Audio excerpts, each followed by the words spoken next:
Fellas, say goodbye to Chuck Sherman the boy. I am now a man. I highly recommend you join the club. We are doing the wild thing all night. Acid house music. Hey, what's up, everybody? This is Sherm.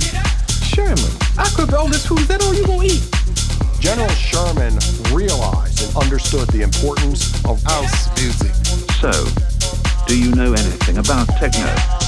No. Listen. Get it on. Yo, what's good, everyone, and welcome back to another brand new episode of Sherm in the Booth. I'm, of course, your host, Sherm. Today is Wednesday, July 14th, 2021, and this is episode 169. Now, this is a very exciting episode because it features someone from behind the scenes, and it is an incredibly talented videographer by the name of Mason Rippel. Now, I always enjoy talking with creators who play an important role in the background in order to help propel an artist's career on stage forward. Mason is a true hustler, and I loved getting his full story in this one. In episode 169, we got it all in, and we started by talking about how he got into videography. A Chicagoland native, Mason became interested in shooting and editing early in his high school days. His passion eventually took him to DePaul, where he started connecting with other videographers like Chris Yoder, who is a legend here in Chicago in the videography world. Next thing he knew, he was shooting for Carnage in Indianapolis. The rest is history. I also love talking to Mason about how he's built his name up. Mason worked his way up shooting at festivals like Electric Forest, filming artists such as Hi-Lo and Flume, along with Lollapalooza aftershows like Brownies Lemonade. Eventually, he crossed paths with an old friend with someone by the name of John Summit, and in summer 2019, he became John's go-to videographer, and it's been the same story ever since. Now, he covers shows for Summit all over the country, and soon to be the world. We also talked about a new project of his called Stratus Sessions. Mason's creative mind goes one level deeper with his new livestream project called Stratus Sessions. It features exclusive back-to-back sets in locations for people around the world to enjoy. He's committed to giving back to those that cannot experience live shows, and he's already featured John Summit back-to-back Oregon City and Kyle Walker back-to-back West End. I'd say he's off to a pretty good start. Mason and I had amazing dialogue throughout the entire interview, and I especially enjoyed getting his creative take on how his process flows before, during, and after shoots. We also shared stories of success and failure and how important it is to truly love what you're doing. Lots of great advice for creatives of all types in this one. Thanks so much for sliding through and coming on my show, my friend. I'm looking forward to seeing you again on the golf course and, of course, in the club. Let's get into it right now so you guys can hear his story for yourselves. This is episode 169 with Mason Rippel. Ladies and gentlemen, hello and welcome to a special episode of Sherm in the Booth. I'm here with videographer Mason Rippel like the water. There we go, perfect. You're here right now on Sherm in the Booth, man. How are you today? I'm good. How are you doing? I'm great. I'm so excited to be talking to you. This guy's a hustler. I just want to say that first and foremost. Any and all videographers that are trying to make it in general, like, there's creatives that are trying to make it, but videographers, you got to hustle. You got to do work for free for years. You got to spend hours editing, looking through footage, buying new equipment, troubleshooting. I want to ask you real quick, what is something unexpected about being a videographer that you didn't know when you got into it? Probably what you just said, how much work it can be, I guess. You know? Yeah, how much it's going to be fun and games. How much money you put into it, because I think for me, I started it because I loved it, and I still do. Mm-hmm. But I think the amount of work, and I guess I'll kind of go off that and say like the business side of things, that you got to be a businessman in a way, you know, and that's something that I kind of had to learn through some things happening and like certain experiences, right? Because it's like, it is a creative field, but the amount of work on that end specifically, you know. Yeah, for and sure. then the amount of work in general, like waiting for things to load and this and that, you know, because like, yeah, but Patience, yeah. It is a virtue, so... Yes, it is. Yeah, but probably just the amount of work it is. And it's...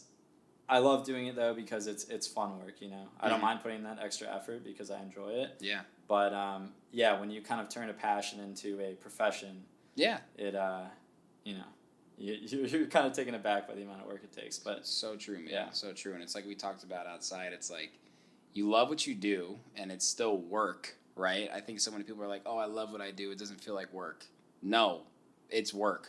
A lot of times, yeah. A lot of it times. does feel that way. And it's so easy to not do that extra 10%, right? Yeah. Like, there's probably times where you've been cutting a video and you're like, no one will notice if I do that. But you're like, I'm going to notice. Yeah. Right? Yeah, you got to perfect it, really. And that's kind of what progresses you further, right? Yeah. But, yeah, it can be a lot of work, but like I said, at the end of the day, you got to pick something that you're passionate about, and then that work seems like work less of the time. Mm-hmm. Still always will, Yeah. But yeah. Absolutely. Yeah. And I'm excited to have you on. I obviously interview a lot of DJs and producers who are in front of the stage, but I've had a lot of people who are really behind the scenes, and someone like you who really is instrumental in helping build the careers and the brands of artists. You've been working with John Summit a lot, and we'll talk about him in a little bit, but I just wanted to take a second to acknowledge you, man. Like, I really love your stuff. So cool. High quality. Again, I see you hustling, so props to you, brother. Props to you. Cheers. Thank you. We're drinking water. It's Water Monday. Yeah, there we go with our thermoses. Yeah. Promise. No, but that's thank good you, water. yeah. It's filtered Chicago water. You like Yeah, that? yeah. Straight from the lake. Dude, it's pretty good, really. I mean, I've lived in places in the city where the water has been subpar because the pipes are probably like 300 years old, but like this is good stuff, yeah. But I appreciate you too, and you're a creative as well, so everybody who's watching, Sherm is the shit, and Thank you, brother. Confirmed. All right. So there's a lot I want to talk to you about today, man, and I know one of the main reasons you wanted to come on too was just tell your full story and give some perspective to a lot of people out there. Don't have to be a videographer, any sort of creative, on the ups and downs and why it's worth it. But I want to start in the beginning.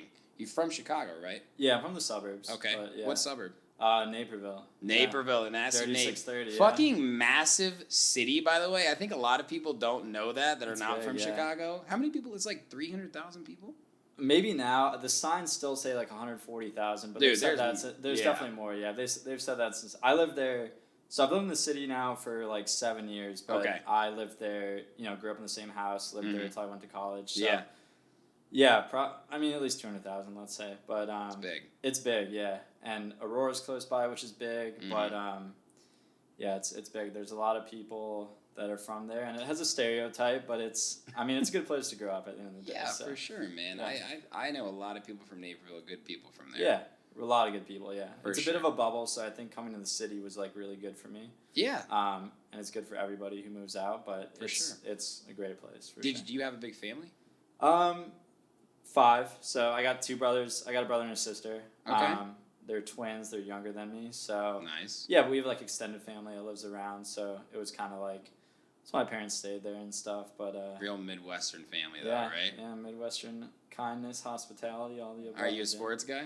Yeah, Cubs. Uh-huh. Oof, been tough lately. Yeah, I feel like it's easy to say now, but like just the fact that we got 2016, I'm like, Dude, I you can die happy. I can't, yeah, and I can't ask for much more. We all know that, but yeah, it's Yeah. been tough. But Cubs, Bears, even tougher. Blackhawks, Mhm. no complaints there. We had Yeah. a good run, and then Bulls. So Dude, I moved to Chicago in 2015, and I feel like I got so lucky. Like, it was the Yeah. Hawks won, and being in Chicago when the Cubs won.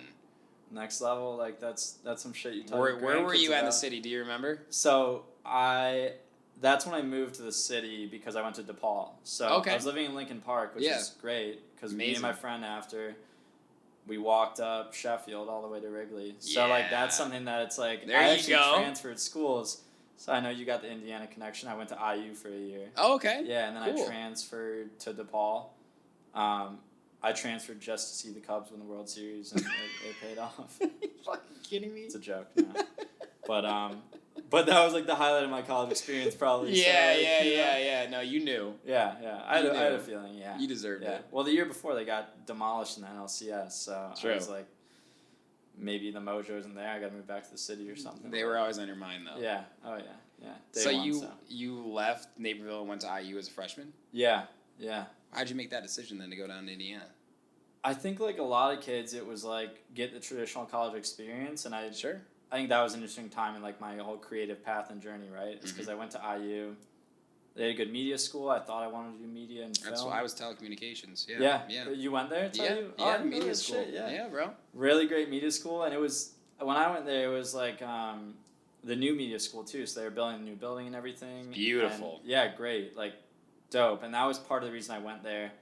But I think like in the back of my mind, I was like a little unsure about going the creative route. So I was like, Sure. maybe I'll do business. You Okay. got Kelly, like Yeah. And so, but I think ultimately, like I said, it was kind of like I didn't really know exactly. So I was like, I just want to go to a school that kind of has it all. And like IU's great. Like I had a great time there. Yeah, for sure. Really great school. But I think at the end of the day, I was like just wanting to. It came back to the concert stuff, right? Mm-hmm. And the year I went there, they didn't have many concerts there, and knowing, like, seeing kids in the city, other creative friends of mine, like, kind of doing stuff in Chicago, I was like, Yeah. I think I got to get to Chicago, like, especially because of the shows, and I could go into that. That's a whole entire story, but Yeah. yeah, I had a few moments where I kind of, like, realized that, so. So you were already really into creation before you went to college then, right? Yeah. So when did you get your first camera then? High school, maybe like junior year. So I took a class sophomore year in high school, and just loved it right away. Like I was very fortunate that we had a good media program. We had like some Macs, we had some DSLRs, so I was able to learn and kind of like fell in love with it pretty quickly. And then junior year I got a camera and like made this documentary film that like won some awards, and so.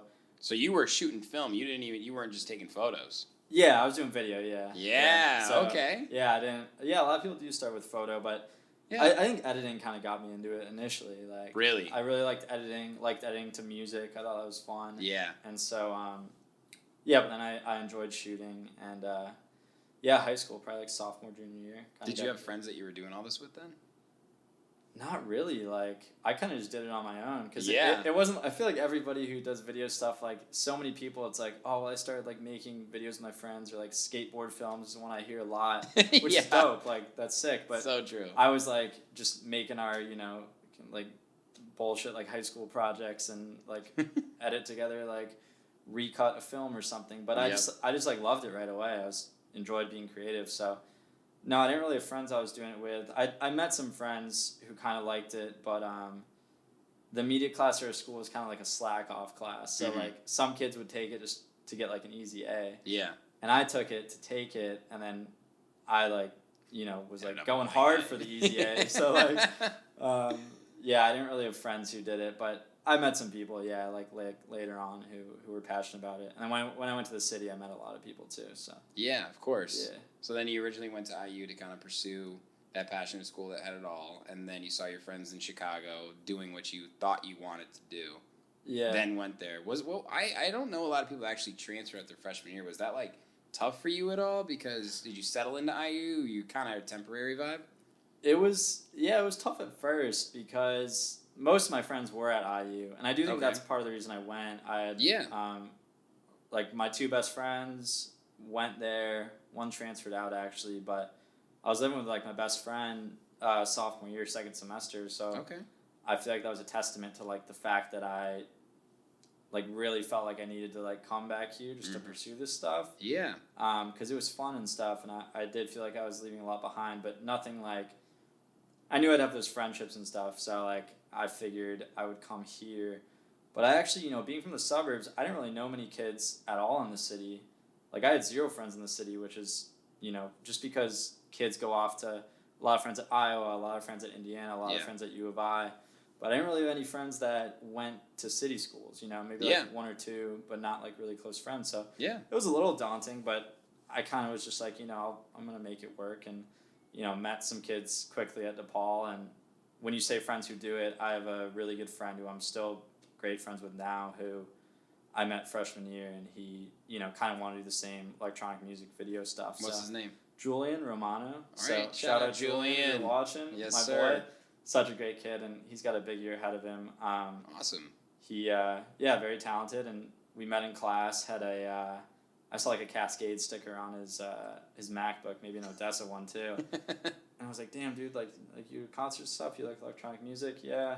And so that same night we went to it was Porter Robinson and Madion at Aragon. Yeah, I was like, oh, what? Dude, I heard that show was great. Like one of the best ever. I think it was like a Wednesday or Thursday, and I was like, dude, like what are you doing tonight? And he's like, oh, nothing. I was like, you want to go to the show? So Yeah, that was dope. Like top 5. Plur, show baby. Yeah, let's get it. But yeah, no, that was. So I think that was like, because I've always loved going to concerts too, and like I said, IU was amazing. But I think the only concert my freshman year there was like Blau at Bluebird maybe. Nice. Yeah, you got that right. And I couldn't go because you got at IU, like they're pretty strict about Very strict. 21 and up. Fucking Indiana.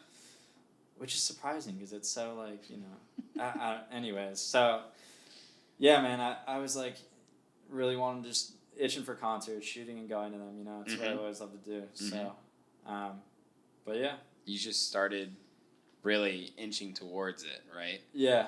And were you working with him at that point, like to get better at editing? Were you just kind of doing freelance work? Because I know you started getting some opportunities. You shot for the Blackhawks, right? No, that was actually just through the videos you saw. That was just me like on the boards. Just well, it's still the doing camera. something though, bro. Yeah, no, definitely. But that's what I'm talking about. As a hustler. Yeah, you gotta make it work. But yeah, I actually. Do you know who Chris Yoder is? Yeah, of course. Are you familiar with this Dude, amazing Chicago dude? Absolutely. Yeah, and obviously anyone who is in the scene knows Yoder, but yep. Such a good guy, like one of the best videographers ever, and so like long story short, I won't go on too much of a tangent here, but the whole reason, like one of the reasons this kind of started to get in motion is I hit him up and I was like, dude, like, what's the deal with Chicago? Like, I need to know your story. Like, how did you kind of come up in the ranks? And I was very lucky that he was super friendly and like told me, you know, he's like, let's start an email thread. You can ask me any questions you want, which, you know, at the time he's shooting for Carnage and doing the Spring Awakening after movies. So like he could have easily just been like, no, like I don't have time for you, kid. But really good guy. And for those that don't know, he was kind of the understudy of Rory Kramer for a little while, right? Yeah. And Rory Kramer is the Chainsmokers videographer. Yeah. It's crazy how you kind of climb up with people, isn't it, bro? It's all connected, and I was actually in touch with them too, and kind of got some advice from them too, because awesome. That was before he popped off. Yeah, this was like 2016. But long story short, Yoder got me a pass to Carnage in Indianapolis. In January of that year. And that was the moment. Like that was the moment where I was like, I'm gonna go to Chicago just because like there's more shows there, and like that's the first show I ever shot, and like I knew right away like I have to do this. So. Wow. Yeah, so shout out Yoder for that. Didn't have to do that, but really good guy. So that's incredible though. Yeah, but he was playing trap music at that point, wasn't he? Yeah. No, it was like which I loved at that time too, and so dude. It was cool to be there and you know shoot that. It was a hectic show, so a good first one to shoot for sure. That was your first show then, huh? Yeah, first show I shot. Yeah. Were you nervous? Yeah, I was nervous, but I think because. I don't know. I think because it was like I wasn't getting paid and this and that, I wasn't super nervous. I think I was more just like super grateful. Like, let me just go and like. I was nervous, but Carnage didn't matter if Carnage liked my video or not because he wasn't gonna post it. Like, didn't even matter if Yoder liked it or not. Right. So I think for me, it's probably the least nervous I've been for a show. There you go. Yeah, but more nervous since then. But yeah, it was just great. Big stepping stone for you, though. Yeah, I was buzzing. I was because I drove back to Bloomington, which is like an hour away. Yeah. It's like 4 a.m. and I'm just, you know, I wasn't tired at all because like, you know, even though I had worked for a few hours and I was like just buzzing. So that's when I knew. Yeah, that's awesome. That was a big stepping stone for you because then you went and shot at Electric Forest, right? I mean, that opportunity led to another opportunity. You shot Hi-Lo, for those that don't know, Oliver Heldon's alter ego. Yeah. How dope was that? It was dope, actually. So I could take the credit and say that they hired me or whatever, but I actually got an internship there, and so with Insomniac? No, it was they're called Synesthetics, so they do Electric Forest media. But you know, maybe through it is a stepping stone because through that Carnage show and these other little shows I shot, you know, is probably the reason I did get that. Yeah. But it was an internship, and it was really cool because during the week we worked on like these short film projects for Electric Forest, and then the weekend it was like, yo, you know, like I mean, we worked a 10-hour day today. If you want, you can go catch these sets. And I grabbed my camera. I was like, fuck yeah, I'm catching these sets. Like, wow. I'm gonna go shoot. So yeah, the Hi-Lo thing was really cool because that's like a rare set too that I got to capture. Yeah, Hi-Lo and Flume, who still one of my favorite, if not my favorite artist, shot the Flume set. And, wow, how epic. Yeah, so it's like, I started off with like shooting these really big sets, and then it's like. What's it like for you? Like, cause I've worked with a lot of videographers, and sometimes they're like, I don't even know what you played. Great set though. Like they're like, you couldn't be more involved in the set Yeah. Like, from just a general perspective, Yeah. are you like, how do you kind of enjoy the music and also think about the process of shooting? Like, are you playing it out in your head? Are you just trying to get the best possible shots? What's your process at like a big show like that? It's a really good question because I feel like I've been asked that kind of too. Yeah. In other ways, but like. Yeah. I mean, as far as like enjoying it and stuff, I feel like I kind of just listen, and I feel like I almost kind of shoot based off listening because you have to listen and know when certain things are happening to be in certain places, right? Yeah, yeah. So like obviously, and the good thing about like tech house shows is that they're a little more predictable as far as like the pace of the show. You know, like artists mix in, like you got to keep a constant vibe going. Fill the build up, yeah. You know when the drop's gonna hit. Exactly, yeah. It's all like a little more predictable, but yeah, I think I enjoy it just kind of being there, and I hear it still, so I'm sometimes I'll kind of just be like, yeah, a little bit like hell yeah. But I think as far as planning shots out, it depends on the show. Like I just shot those day trip shows, and those were hour-long sets, so you almost can't really plan anything out because if you have a tough time getting to a certain spot, like you gotta make that quick decision. Like, do I go back to the stage? Do I stay here? I think I'll usually just cover all the bases first, like get certain shots I know work well, and then if I have more time, I'll kind of try some more creative things, or beforehand maybe plan out a transition or two. But yeah, I think I like the unpredictability of it though, and like having to think on my feet. So I guess I don't have a super good answer for that as far as like. No, I think I know what you mean. Yeah, if it's a longer show, you can definitely plan more things out, and I will. But shows like that, it's kind of like you can plan a couple things out, but you got to just kind of feel the music out and go with it. Right. And I think that's helped me is like having a understanding of the music because I can kind of predict things a little better. Like knowing what songs are gonna pop a little more, like what songs are in for an artist or whatever. Where like let me make sure I get the crowd in this one. Or definitely. Whatever. So. Right. Yeah. So you've also done outside of electronic music. You worked with rappers and you did a shoot for DNA Lifewear, right? Yeah, yeah. So how do you think about something like that? I guess that's different because you have all the time in the world. So, but usually a lot of my work's still to music. So like, I'll kind of usually start with a song and then figure out how, for that one specifically, what was the song we used for the one I'm thinking of? I don't remember the artist, but I could like. I know the song in my head, but anyways, for that one, I think we knew we were going to use that song, and it's kind of just knowing what would look dope at certain spots.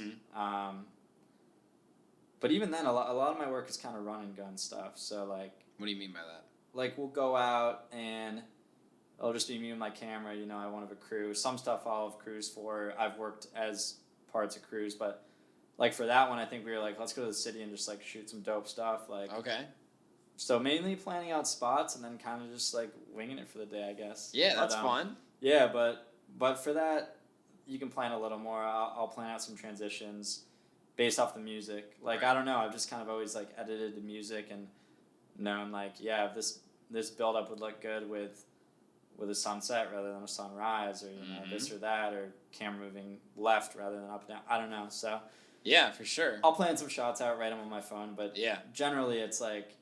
Kind of just go with the flow.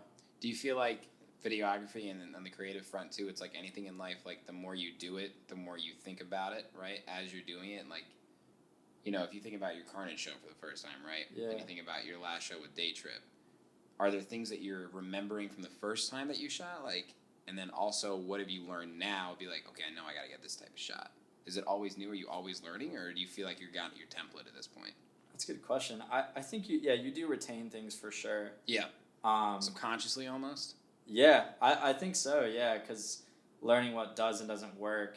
And I think I bring up those like kind of safety shots too because like I know what shots I need to get, right? Safety shot, gotcha, yeah. That's kind of what I've learned is like if you have an hour set, like what are like the 10 shots that I know I need to get? Like gotta get one from behind the DJ on a good drop. Right.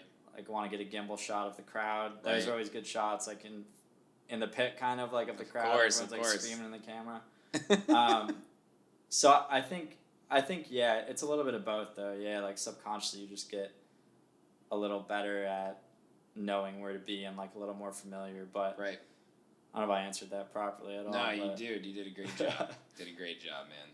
So fast forward 2019, you're starting to really get in the right circles of electronic music. Shot for Jay Wara. You did a Brownies and Lemonade show out there at Lala. Yeah.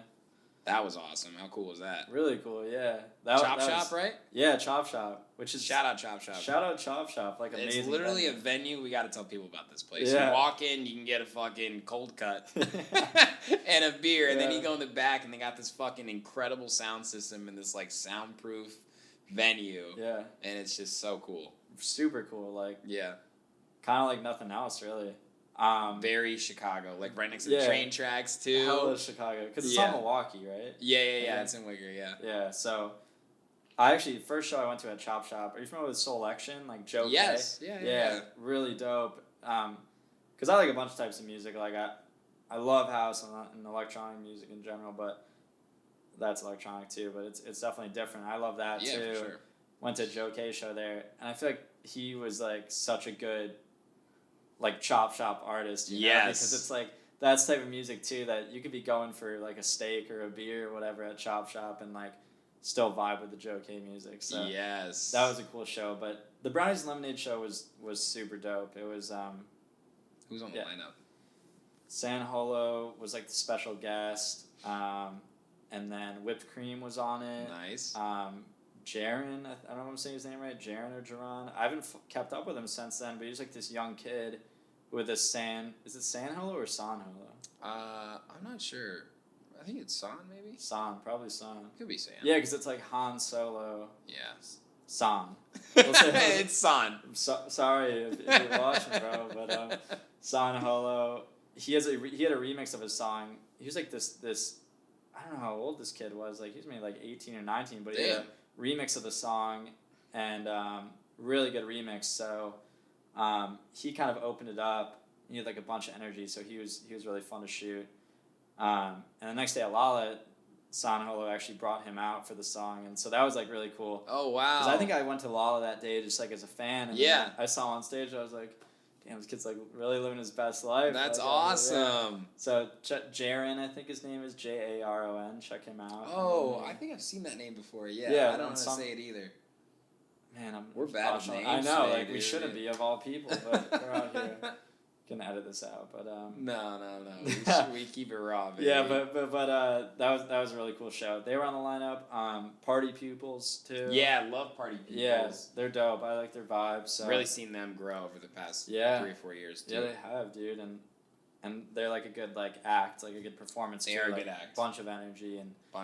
So that show was really cool to shoot because I got to shoot all these artists, which I don't normally get to do in a short period of time. And, like all those artists just had a bunch of energy, and it was busting. It was cool. Well, I gotta ask you this: what about a crowd at a festival versus after party? Is it more difficult to capture their energy? I mean, most of the time people are pretty fucked up at after. Yeah, right? I mean, that's kind of the status quo. Yeah, I feel like it just depends. I feel like it depends time of day. It depends the festival. It depends the music. True. But yeah, I feel like after parties. I think after parties are harder to capture just because of the space you're in, like moving around. Yeah, you don't want to bring out a light and shit too. Yeah, right? yeah, and it's like, are you asking kind of based off the energy of them, or? I mean, like, do you feel like you're like, oh god, everybody's fucked up here. I probably can't get any I crowd thought that's shots. what you were asking. Yeah, it can be harder at times. It just depends on the venue, but. Yeah, for sure. I mean, like, moving through crowds and stuff, and, like, because I'm not fucked up shooting the show, but, like, I've been to the shows fucked up, so I'm like, I feel you guys, but, like, I gotta get through, bro. I can't put you on camera. Yeah. Or that, exactly. Oh, so, yeah, festival sets are easier to shoot, especially because you have more room, you can move around, and I've shot some shows where it's just been super difficult to move around, but the good thing about after-party shows is they're usually longer, so it's, like... True. You can kind of be more patient on festival shows. It's like you're in such a rush to get everywhere, and you got more ground to cover. Yeah, so, bro. Yeah, so after party shows are harder to shoot as far as the crowd, but sometimes they're even like them being more fucked up. They're like, it helps. All right, like, oh, move out of the way. What's up, bro? What's up? Yeah. They're like, take my picture. Like, there's 2 types of people in the world: the people that are nice when they're fucked up, and the people that are fucked up when they're fucked up. Right? Be the nice kind. If you be can. the nice kind. I know not everyone can help it, but like, just be the nice kind for your own sake. So speaking of Chop Shop, I think it's when we got to bring up Mr. Summit because he played. I met him a few years ago, like a Spy Bar pregame, and I remember his track Viva Voce came out to Repopulate Mars. Yeah. Did super well. Then he opened for Lee Foss at Chop Shop, and you shot that show, didn't you? Yeah, that was the first one I shot for John. So how did you meet John then originally? So, John went to my high school, which is funny. Okay. But I didn't. So he's not 15. He graduated high school and college then, huh? You can't say? Yeah. He graduated college, but I can't. You got to make the 15 judgment for yourself right there. But yeah, you did graduate high school and college. That's a good bit. Such a good bit. But that's so funny. Yeah, so he went to my high school, but I went to high school of 4,000 kids. There's 1,000 kids in each class. He's a few years older than me. Yeah. So I'm 12 then, and I didn't really know him, but my best friend's older brother was his best friend, so I kind of always knew of John. Okay. But never really met him. So right. Fast forward to now, and I shot this boat party with Good Luck Chicago. Yeah. So shout out to Alex and Arvy, great guys. Love you guys. And Lexi Galvis, shout out to her. Hell yeah. Great girl. How have we not met, bro? I know, yeah, we know all these same people. It's crazy. God. It's such a small scene too. Like, I know, it's unbelievable to me. Were you at that one by chance? Probably. Yeah. Oh, was Summit playing? Yeah, so it was West End headlined it, and John played right before him. God, I think so. This was a few years ago. Right. 2019, yeah. I think I was. Yeah. Maybe. Maybe Sharon was just lit. I'm for sure. Goddamn like, right. yeah. That's Arby's fault. Yeah. Oh my god. But yeah, dude. Anyways, I had a class with Lexi, and we were like partners for some project, and it was this night class, and I never really I would go in and I like probably didn't even really talk to her much. I would go in and we just kind of did it. Like she did most of the work in it, and then I think I saw her video work somewhere, and so I shot her a DM, and I was just like, yo, like, amazing work, like, that's cool that you do video stuff too in the industry. And then, really friendly, and, she was like, we should definitely, collab on something sometime. Yeah. And, she asked me to shoot that show because she couldn't go. So, went to the show, and I wasn't familiar with John as an artist at the time, and I saw some of his. So I said, my best friend's older brother is friends with him. So all those kids, all his friends I knew just from shows and stuff. Yeah. And one of them said to me, they're like, how's the video stuff going? And I was like, it's good, but I'm trying to make connections with artists and stuff. They're like, well, have you talked to John? I was like, John? They're like, John Summit, like John Schuster from high school. Like, wow. Have you chatted with him? And I looked over, and it was John. And last time I had seen him in a picture or something, he had long hair, and he was a lot younger. So I didn't recognize him at first when I got on the boat. I was like, oh, holy shit. Yeah. So, then I shot, he wasn't even closing it out. And so I shot photos of him, shot photos of West End, really great guy. He closed it out. And I talked to him after, and he was like, yeah, I don't have anyone doing my video or photo. I just have my friends do it on their iPhone. And I was like, cool, dude. I'm trying to progress too. Let's do it if you need content. So the timing of that was really great because, that was right before he really popped off. Yeah, man. And all of a sudden, that was a month later. 2 years ago then, right? About. Yeah. Because it must have been in the summer. May of 2019. So wow. Viva Voce was right after that. And the Chop Shop show was right after that. Yep. And that was a big show for him, because him and Lee, he played before Lee, but then they went back to back after too. So it's it's a big stage to be on, and he killed it. Sure. So yeah, then it kind of just went from there. It was we worked well together, and yeah, we're both perfectionists on it. We'll kind of figure out what's best for videos together, and it's awesome, man. Yeah, you're rising together right now. Yeah. I mean, he's one of the most talked about people in electronic music, period. Yeah, I'm not rising as quick as him. He popped off and he's really killing it right now. He's staying humble though. He's still Chicago till he dies, and I love that. Yeah, and I think people don't know him, don't even think about that, or he's also just a super hard worker. Oh yeah, dude, for sure. Really hard worker, really humble dude. So Yeah, it's respectable for sure. So I'm happy to have been a part of that journey and stuff and capture it. It's cool. It's very, very cool, man. Yeah. And tell me about like what you guys been doing over the past couple of months, because he's been getting booked everywhere. You went out to San Bernardino, right, for a day trip, which looked incredible. Yeah. How's it to see like him on that stage and then you be there? Is it a little like, I mean, out of body experience almost for a second? Yeah, I think like we were talking about before with flow states, like when I shoot, I just kind of like black out. Or like when people DJ, they just kind of like black out, and so I think I got a little nervous before the second day trip show. I was back with Lee because they closed the festival out. Dude, what was that set time? 11 to midnight. Fuck yeah. Yeah. Crowd was slammed. Yeah, that was the last set, and they were going up against Chami and Wax back to back. Oh so shit! It was like so there was multiple stages there. Yeah, there was 2 stages. So damn, yeah, that's huge. a tough decision right there. Yeah, I mean, damn, dude, like it's been really cool, and it's been something that I've been wanting to do since those days at IU when I made that decision to transfer. Yeah, man. So I think for me it's been like really great and nerve-wracking at times being up there, like these high pressure moments, but I think I've just wanted it for so long that it's like, it feels like everything's kind of happening at the right time right now and stuff. So yeah. I'm super grateful to be able to capture it and grateful that he's popped off to where, I can go shoot these shows. But yeah, that one. And then we did Seismic. Yeah, that looked awesome that too. That was cool, yeah, because he played the after party, which was dope. Yep. And then shot Space, which was really cool because that was my first time at Space ever. Okay, what's that place like, bro? It's crazy. It's crazy. It definitely lives up to the hype. It's just it's pretty dope. Like 9 hours of I shot for 9 hours, so like how'd you know battery life? Dude, the A7S3 batteries, man. There we go. Yeah. Shout out Sony, but I think I charged the other one like in the green room, like mid set. Yeah. Yeah, it's pretty dope. Yeah, it's cool. God damn.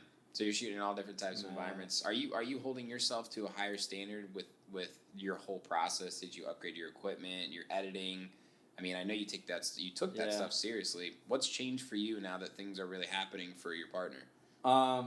Yeah, I got the A7S3 instead of the 2, so the A7S2 was great fucking camera. Yeah, I would say probably damn near no one out here like I know what it is. And like any videographers watching know, but yeah, they killed it. Like they upped everything from the A7S2, so that's been big for me. I had the A7S2 before, so I upgraded my camera, and then I upgraded my camera, and because of that, shoots way bigger files that kill your computer, so I had to upgrade my computer. Oh my god, so there you go. It goes hand in hand, but yeah, I've been constantly investing in gear and myself, and I think that's important for creatives to do. For sure. So yeah, over COVID and stuff, tough time to put money aside, but I did, and I'm thankful I did for sure. But yeah, better gear and stuff, and which is tricky because I feel like not everyone appreciates if something looks like more high quality or not. But right.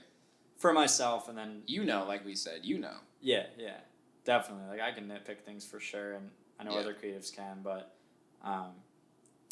but I think it's a good look for an artist too to have high quality stuff. Not that I'm still improving my gear and stuff, but to make that step up it's important to have high quality stuff, I think. And absolutely, bro. Reflects on the image and stuff. So yeah, it's a nice camera, and I've upgraded most things since then. You've taken it up a notch. Yeah, trying to, but it gets expensive, bro. What about with you? Yeah, I know, bro. I know.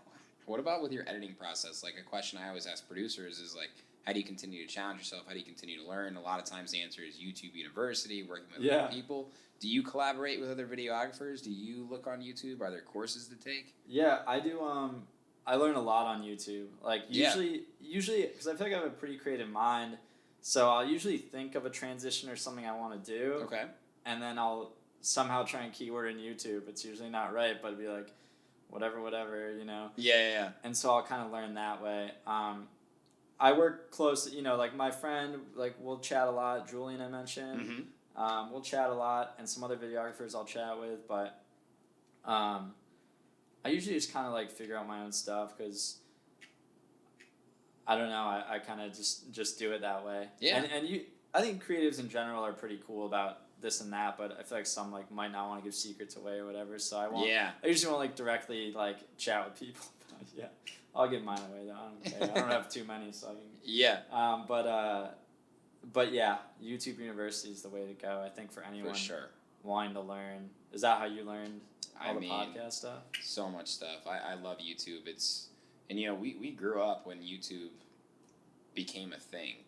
Yeah. So it's kind of crazy, like, to be, not that you can't be creative at any age, but when you're really interested in something at a young age, to have that access, to be able to go learn anything, learn to DJ, learn to podcast, learn to knit, learn to underwater basket weave, whatever the fuck you want to do, it's on YouTube, and it's at a high quality, dude. And YouTube is the most consumed form of, I wouldn't even call it social media, but it's like YouTube, Facebook, Instagram. And I think why YouTube is number one is because it's something that you can really give back to and get a lot out of. Like Instagram, you feel like you have to give, and then like you're waiting for followers, for verification, for views, for all that stuff. It's like, it's a very draining platform, a lot of those. But YouTube, I'm like happy to get into a YouTube rabbit hole. I'm like happy to upload sets. I'm like happy to upload clips because it's something that like I feel like I'm really leaving my mark. And YouTube is like your YouTube page is something that really describes who you are, because video content is like, I know I said I love audio, but I love video too. Yeah. And it's just, I don't know, I think it's cool. Like, I like going on my own YouTube page. I don't like looking at my own Instagram.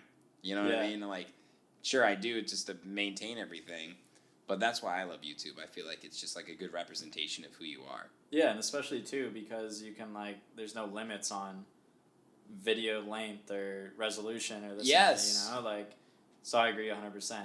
There's no rules on you. Well, there are, but it's not the same. But that's factual for sure. Yeah. And I look at it that way too. I think it's like got its own kind of unique community, and I actually didn't even know that it was like the most consumed. Makes sense, but I guess I didn't even think of it that way, because I think when you think of social media, I know, like you said, YouTube isn't necessarily social media, but I always think of Facebook being the king of that, even though it's not the most content creator friendly. But YouTube is like the most pure way to put video content out. It's collaborative. Sure. Yes, that's what it is. That's the word we're looking for. Yeah, it's very collaborative, and a lot of the ways to actually grow your following on YouTube is collaborate with other YouTubers. Yeah, that's what YouTube wants you to do. True. Yeah. And I love that, and that's where I believe like my biggest audience is, whether they know it or not, or I know it. Yeah. It's where like I think like a podcast can live and breathe. If you look at Joe Rogan and any of these other podcasts and stuff too. Yeah. People like to sit and hang out on YouTube. It's true. It's true. And the fact there's a rabbit hole too, I feel like you can get discovered. You never even know. Just keep uploading good content like you have. And with the Joe Rogan stuff, I know he does clips, like you do the clips too. Dude, right? The clips are massive. Yeah, because it's like that perfect mix between the long form YouTube and like Instagram is great because it's like the little hits, which for better or for worse, that's like a generational thing of what the younger generation likes. But yeah, dude, like this will always live and die on YouTube for sure. We're YouTubers here, babe. We love you, YouTube. Shout out YouTube. We love you, YouTube. You'll see my face on there later. So you were doing something recently called Strato Sessions, and did I say that correctly, by the way? So it's funny because I created it. I call it Stratus, but then I've heard other people say other things, and at the end of the day, I guess the name doesn't really matter. But Stratos. It does, but like people are talking about it though. Like, how do you say it? How do you say it? There you go. Everybody, shit. But Stratus, but I guess at the end of the day, the name's the least of my worries. Because I thought about names for it for forever. Yeah. I was just like, shit, it sounds cool. And, like, I'm going to do it because it's more about the music and then the visuals. But Stratus Sessions. Yeah, Stratus. I like it. Yeah. Well, let's settle the score. It's Stratus Sessions. Stratus. Sham's going to come find you if you say anything. That's right. So. That's right, motherfuckers. But it's really cool. I mean, you just released your first one, which was Kyle Walker back-to-back West End at Shady Park. Yeah. In Arizona. Yeah. Pretty fucking dope for an opener, bro. Yeah. But my question is, before we talk about the specifics of it, is live streams and these recorded streams really, they've always been around, like, have you heard of Circla before? Of course, the DJ Mag sessions and stuff, right? I love that stuff. That stuff made me really love DJing, like, before I even ever had success. Really, yeah. I just thought it was cool. I was a gearhead. Like, I loved watching them mix, like, all that sort of shit. And now, over the past year, like, I've been able to put that sort of stuff out there, and it's been really fun for me as a creator, as a video guy too. And so many other people are now doing this, and it's just so awesome. And my question for you is, like, what are you trying to do that's different than everybody else, though? What was the reason to start it? Yeah. Well, the reason I started it was I was thinking, like, it's not selfish, but it's like a selfish thing in nature, but it's like a good thing, is I was like, I feel like a little something's missing from, like, I love what I do. Yeah. And, like, you know, I have other work besides the concert stuff to make money, but, like, Yeah, sure. you know, I'm making money with it. I'm enjoying it. I have a lot of room to improve, but I'm getting good at it. And then there's this, like, one other piece missing, which is, I think, kind of like this mission on, like, how are you making the world better? And I know some people watch my content and they're like, wow, that was so dope, whatever. And then the artist or the client of mine who I'm producing the content for, I'm making their world better. But I was like, how can I make it better? And I think, like, through the live streams, there's people who I realize, like, don't get to go to concerts because they live in a third world country. Yes. Or, like, yeah, whatever the reason may be, you know, they live in a COVID-infested part right now, or, you know, they missed a concert because whatever. So I was like, you know, how can I use my skills to make people's lives better? And I was like, that's a way I think I can do it. Because on some live streams I did, I saw people, like, love from this country, love from that country. Like, you made my whole day. So I was like, you know. That's awesome. Yeah, everybody loves music, and not everyone gets to access it in the ways that we in the U.S. and especially in Chicago get to access it. So that was kind of the thing behind it. And I want to progress with it and do, like, kind of a more, like, charity aspect. Like, what I want to do on some of the episodes is have, like, say we go to a location and the artists kind of do some type of outreach there too. And, you know, we can film it and hopefully that inspires people to do some more outreach and stuff with that specific issue in that spot, which is kind of hard to do logistically with artists' touring schedules and this and that. But, like, that's kind of the goal moving forward with it, you know, and then hopefully get some sponsors who can pitch into the charitable aspect of it. But as far as making it unique, I started doing the back-to-back thing, and honestly, I'm not so sure I'm going to keep that up because I don't want to limit it to just back-to-backs because it's just, like, logistically harder to do. Absolutely it is. But that's what I kind of felt like makes it unique and will, because I did a set with John and Gorgon City. You shot that? Yeah. Bro, that was beautiful. Thank you, yeah. That's got a couple 100,000 views on it, doesn't it? Yeah, it's got probably technically my most viewed video I've made. Let's go! Let's I didn't know you shot that. Thank you, Kai. That you, one John. was really cool. Yeah, thank you. Didn't Gorgon upload that? Yeah. Oh, let's go, my guy. Yeah, no, thank you.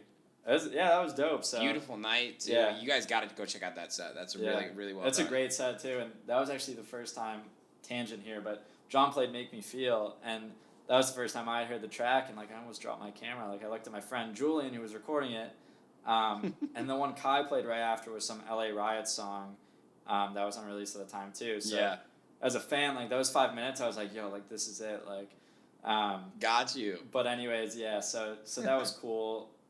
That one definitely popped off, but I saw a bunch of people commenting. Thank you for the kind words, by the way, too. Absolutely, man. Appreciate it. I saw a bunch of people commenting on it. Like I said, like love from Indonesia, like love from this country, that country. Like, you guys made my whole week. You made my whole COVID. Yeah. And that's because of them and the tracks they played. But what I'm trying to do is kind of just curate it and, you know, make those opportunities happen.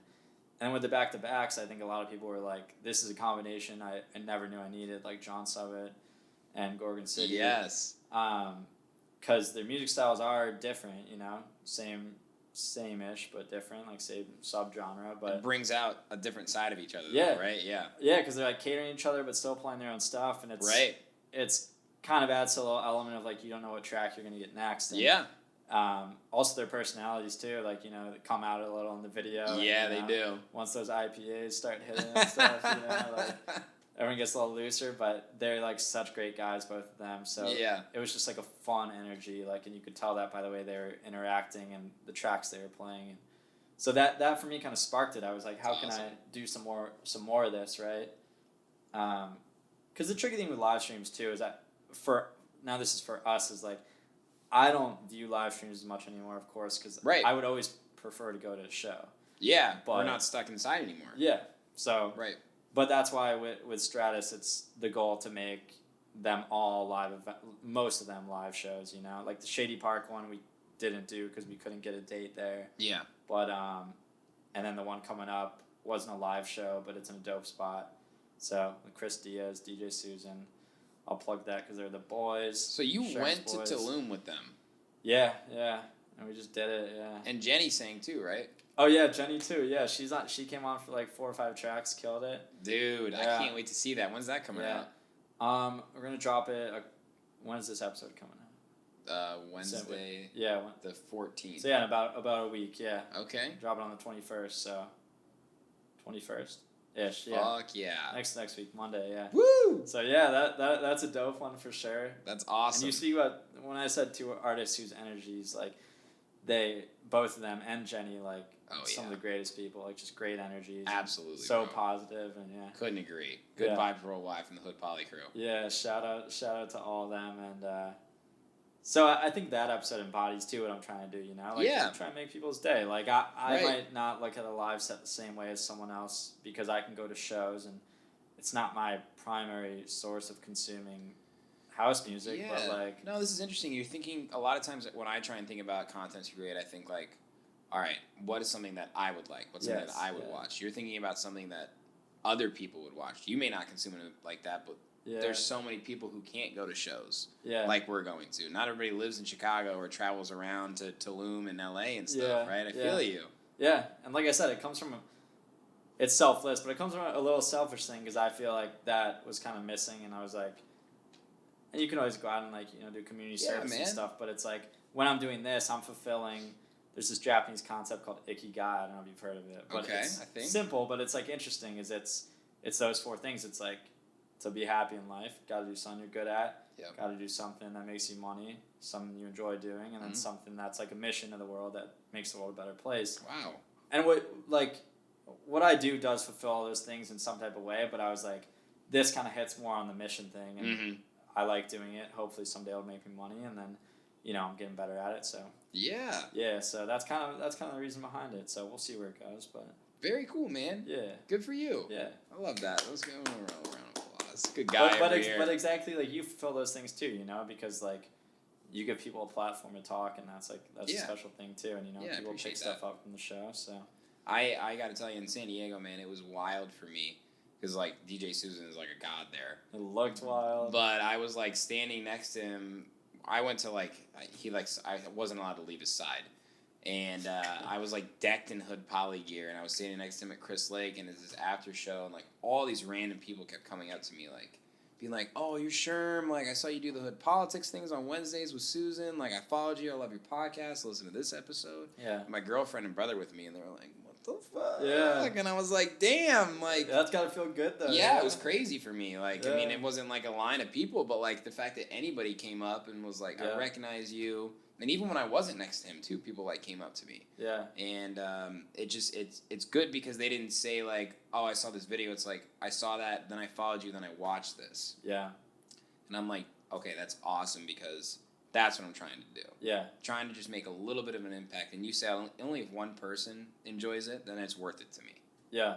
Yeah, that's impact right there for sure. Yeah. Yeah. So that was crazy. But, Hell yeah. I mean, to be out in San Diego and people recognize me, I was like, okay. Well, I mean, it's definitely something that will spread with consistency and has spread because, like, Oh, yeah. I didn't meet you. I found you through Yeah. the internet and what you're doing. And Yeah. Sherm in the Booth is how I first found it. So, My baby. There we go. Let's get It's it. my baby. We in the booth. It's crazy to be in the booth, man. Yeah? You having a good time? Yeah. Thank you. We for got a having few me. questions left for you, though. Let's run it. Yeah. I want to ask you a little bit more about some of your passion projects. Obviously, Strata Sessions is a big passion project for you, but you've done things in the past I wanted to bring up. The human race. Yeah, What was that? So that was when I was more into documentary filmmaking, and I was just the human race just like thing for like just different stories. I was just gonna do different little documentary clips on different individuals all over the place. Yeah. And it kind of trickled out because of other things, but It's yeah. so cool, though. it was cool. Yeah, I enjoyed doing it. That was like kind of a startup thing an idea I thought of doing, similar intent to Stratus. Yeah. But tell people stories because I've always liked documentary filmmaking. But Yeah. yeah, I did that for a bit and then kind of just decided to go other routes. the middle of college and doing classes. Million things going on. But yeah, it was cool to do. I think I've always had a passion for telling people's stories. And do you do anything else for you that's not videography necessarily? Like creatively? Creatively? I mean, even if it is videography, like, I know a lot of people that just, like, they love to shoot photography. And they don't share it or anything. They maybe have a page, but they don't really promote it. Yeah, I will go out and shoot photos sometime. I'll do photos around the city. I do like shooting the city. I think like urban architecture is like super dope. Yeah, Chicago's got a lot of incredible architecture. Yeah, street photos are dope. It's definitely like a freeing experience to do that and go out and not do it with any pressure. Me and my girlfriend did something in LA where we just shot like this concept idea, and I'm editing that right now. That'll come out at some point. But did it in Chinatown. Just this whole little like concept we had. That was a fun process because we kind of just worked on it, and there's something like for us just to do too, you know. So I haven't like had a lot of pressure on like editing it a certain way, just making it. And then I've done other things in the past, videography related, just for myself, like to different songs and stuff, just little concepts here and there. Yeah, I think that's fun because it kind of balances out the whole like you have to hustle and grind. Yeah. Even though I love what I do, it's like totally, bro. Yeah, I know. I don't podcast for myself necessarily. I do it by myself. Sometimes my girlfriend's like, "Can I get out of the booth right now?" And I'm like, "What do you mean? We're having dinner. Like, I'm here to interview you." But like sometimes like it becomes a little like maybe not just for me, but for a lot of other people, it's like becomes a part of you, but you need to like break apart from that. Yeah. So that's why I wanted to ask you, like, you take it very seriously, and you're obviously professional and you're passionate about it, but you have to find a way to kind of separate yourself from it, right? Definitely. And I have other hobbies and interests, and I think that's important too, is like, like for example, like I golfed in high school, and through college and stuff. Are you still a golfer? Yeah, let's go play, bro. Let's go play, I think bro. I DM'd you. I was like, I saw you like. You did. Yeah. We gotta go. I just got fitted for some clubs. We could have done this on the course. I mean, I love the booth. Yes, but, you did say that. I forgot that's what I said. Yeah, something like that. Oh my gosh, next time. No, we'll have to go play though, because golf for me is like, I'm sure you feel the same way. It's just like, man, like, it's the best. Like, you just don't. It's a flow state for a long time. You're outside. Like, you can't really be mad on a golf course. No, I turn my phone off. If I hit one good shot, it's a good day. It's only one shot that brings you back. Coming back. That's right. That's the phrase. It's so true. It's so true. But yeah, golf's the shit. I kind of veered away from it in college and stuff, just because of video and school and just not prioritizing it. But that's something that I'll do to kind of take a break, because with turning your phone off too, I feel like that's a good point. Is like, it's hard to turn your phone off in the house or whatever, but when you're out there, it's like you're just focused on having a good time. And you gotta disconnect. Yeah. Okay, we got a golf. Dude, let's play so soon. Let's fucking play. Let's do it this week. Let's get it. I can't. I'm going to Vegas on Thursday. Oh shit. We'll make time though. I promise. See how you're going to golf? I'm like, sure. I'm like, let's golf tomorrow, bro. Like, it's great. It's great. Well, for those that don't know, you never know if you're gonna be able to golf in Chicago, because it could be fucking raining when it says it's supposed to be sunny, and it could be sunny when it says it's supposed to be raining. Man, I feel like we've gotten pretty. Well, this weekend's like, I feel like we've gotten lucky recently, kind of. Like, it's been pretty decent, but I'll take it. Yeah. Good golf weather. Yeah, we get a little bit out, but yeah, dude, it's just. That's why I almost like want to move somewhere else, not just for golf, but weather, but that too. I mean, my buddy is moving to Phoenix so he can golf 3 times a week. Dude, it's like, it sounds like to the average person, they're like, damn, but I don't blame him. Like, no, he loves golf, and he's who I went with last weekend, and he's helped me a lot with my swing, so you better watch out, bro. Yeah. I'm going low. Shit, man. I'm not going to do any money on it. No, I don't bet. I'm not a gambler. I'm a fucking Jew, bro. We could if you want. We could. Okay. Yeah. No, but it's fun to like get better at too, and I think it's like, this is gonna sound like hella deep, but I feel like it like relates to life a lot, and like. I agree. University and shit, dude. Like I golfed competitively in high school, and it was. Oh, really? I feel like it taught me. Yeah, and that's why I when I say like it's kind of always been a part of my life, like. Felt weird. Same thing when I kind of kicked videography out of my life for the first semester of college. It was like. Something's missing. So it taught me a lot though. Like, I didn't make the golf team my freshman year. We have a really big school, and like I just didn't make it. Yeah. And then the next day I went to the range, golfed, and like worked my ass off and made it the next year. So it's like Yeah, it's just like little things like that though, and that's with any sport. But I feel like golf, because you're out there for 5 hours Golf's on your own, no coach, like literally 5 hours. Dude, it's mental. It's crazy. Like you hit a bad shot, and I know that a lot of people who don't golf, like you don't necessarily get it, but like if you're at that age too, and like you're playing in a tournament, like that's all I gave a shit about. Yeah. So like. You hit a bad shot and you got to figure out a way to recover before your next one, and no one there to tell you what to do. So wow. Yeah, I think it's a great thing. Golf is. That's what, golf is not a game of perfect. That's my line. No, never will be. Never will be. Never will be, and life isn't either. There you go. I was just about to ask you what advice you give to creatives, and I think you just did. Golf. Golf. Just get into golf, or think about the concept of golf. You'll learn it all on the golf course. What would be a piece of advice though to, if maybe it was a young version, like if you're Yoder right now, like what would be something you would say? Just keep going. Persistence defies resistance, and that's good. Because I think for me, I almost kind of just gave up on it with the concert side of things. Yeah. Because it's tricky. Like you do need to meet people and stuff, but your work's got to be good too. And I kind of like was getting my work better, but I was like, I'm not doing everything I can to go meet people enough, right? Right. Like, we'll bring it back to the Good Luck Chicago show with the boat party.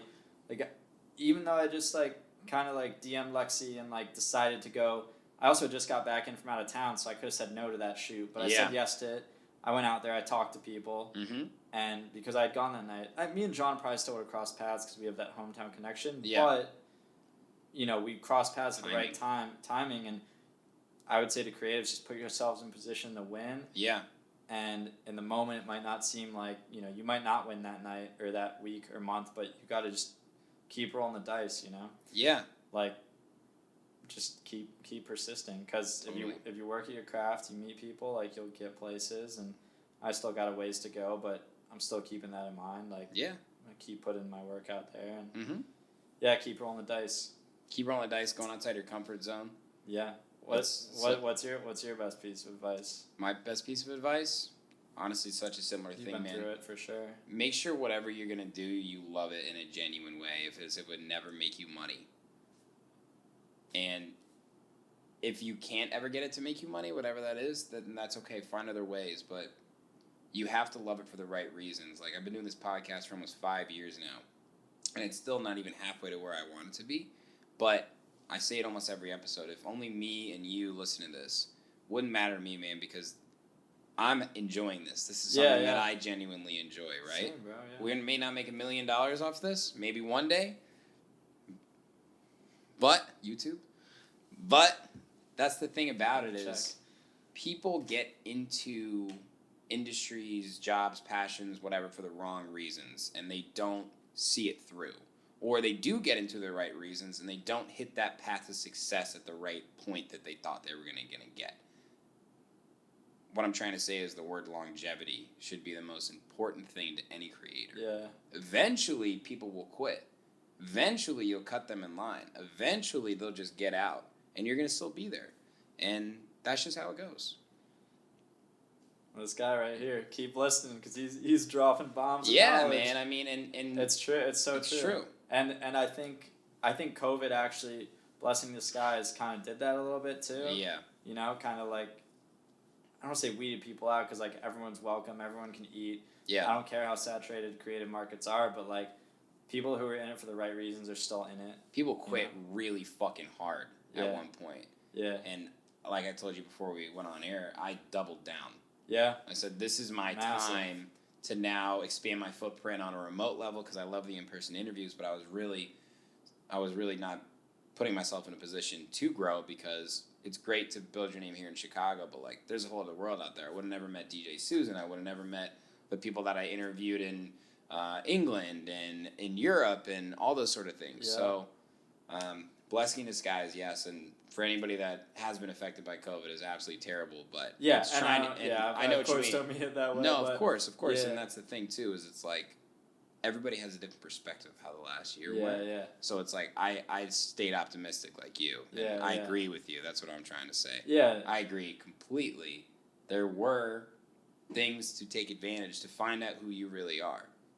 Definitely. You know what I mean? And it comes from you, you know, in that situational thing, and I think that's what people need to understand, that everybody struggles with it. I've struggled with it, Yeah. but like more is in control than you think, you know? Mm-hmm. Like, especially with like what I said is I couldn't go and shoot these shows, even though at sometimes, you know, I'd see people shoot shows that I thought, in no cocky way, I genuinely thought my work was better than maybe some certain people shooting certain shows. Yes. But it doesn't matter. It was like I was chilling in my apartment, like working on stuff, but I wasn't necessarily. Yeah, I was going out once or twice a week, but like, why not 3 or 4 times a week to meet people? Like, yeah. It's always more in control than you think, and that's when I was like, you could give this up, but are you doing everything you can in your power? Like, no. Like, are you? I used to email people, like managers, all the time. Yeah. Which some people and some managers would be like, oh, that's super annoying, but it's like, dude, like. One person might say yes. Yeah, 100 for every 100 no's, 1 yes, or whatever it is. That's right. So, do as much as you can. More is in control than you think usually. So, got to give it We're your all. both dropping bombs right now. Yours is better than mine. No. But to be expected. I do think like you can control your path and your future. And speaking of the future, do you have any long-term goals, Mason? I should probably set some and write some down more. Yeah. I think I just really want to like. My ultimate long-term goal is just to be able to do this full-time, make the amount of money I want to make, and just be able to say this is my full-time thing, because it is, but I have different avenues, and I guess just to keep doing that, not worry about money, so I can just enjoy the process. Yeah. I don't really know, because like I'm kind of just living in the present, which is good. I should set more goals, specifically long-term. I love that. But I think right now I'm just like enjoying the process, because I know that like I'm slowly getting to where I want to go, and it's been nice to feel some of this, you know, to shoot some of these shows recently that are getting bigger and bigger, and like, you know, get more opportunities, because like, you know, it's going in the right direction for sure.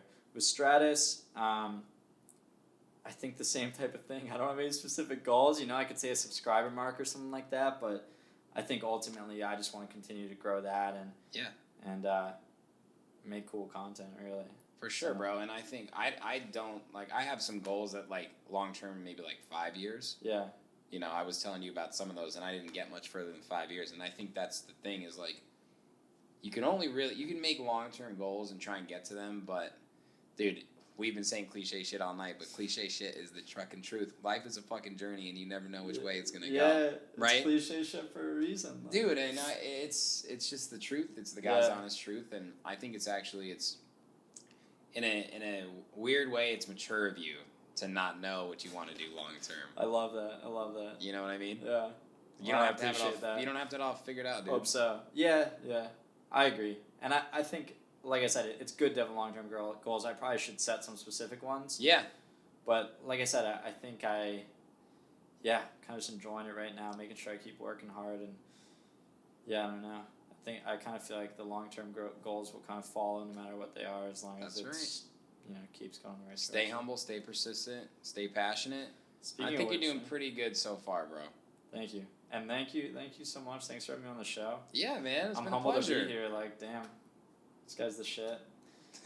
Thank you, bro. It's an honor to be here for sure. Thank you. It's an honor to have you on, man. I'm so excited to see what the future holds for you, bro. You're on fire right now, and let's keep winning together, and let's keep repping Chicago till we die. Yeah, and that's another thing too. I'll say, like I said before, there's enough for everyone to eat. I Yeah. don't like when people get to like, you know, persnickety over their territory and stuff. Yeah, like everyone people can do. eat, you know. Yeah. Just stay in your own lane in a way, but we're all in this together, and that's what I love about this community. Is I feel like everybody is really tapped into that idea of like, everybody's together. Like in Chicago, it's a small community, but you know, overall, like house music community, electronic music, it's the shit. So. And we were talking about Chris Lake earlier, and Chris Lake just put out this tweet that's going viral around. Have you seen that? I saw it. Yeah. It just. I can't do it word for word, but I pretty saw much that was pretty much right on point. Yeah. And I think it's so important that we all accept who each other are, especially in the music community. Whatever type of music you make, whatever type of music you enjoy, and let's all help each other win. Yeah.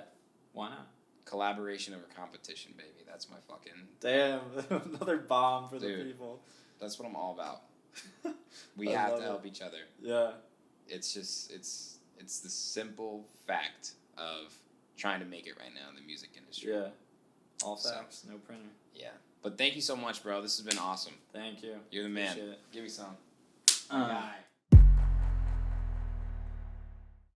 Hey, what's up? And thanks for watching that video. You looking for more content now? I got your back. Go to my YouTube channel right now, hit that subscribe button, and make sure you turn on all notifications so you never miss any upcoming exclusive artist interviews, Sherman the Booth clips, new music, live sets, and more. This is your one-stop shop for everything electronic music. Cheers.